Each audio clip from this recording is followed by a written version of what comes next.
In this video, I'll show you how to present a PowerPoint presentation in full screen. Sometimes, when you start a slideshow, it doesn't fill the entire screen, especially on larger displays. You may notice empty space around your slides. To fix this, open your presentation and go to the Design tab. Click on Slide Size, then select Custom Slide Size. Now adjust the slide dimensions to better match your screen. You can try common ratios like 16:9 or 16:10, or manually adjust the width and height. After making changes, click OK and apply the settings. Now start your slideshow again and check if it fills the screen properly.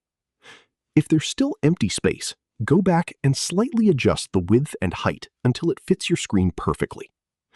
Keep tweaking the values based on your display size until the slide covers the full screen. That's it. Your PowerPoint presentation will now display in full screen without empty space.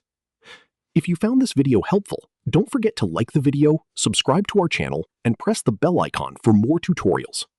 Thanks for watching.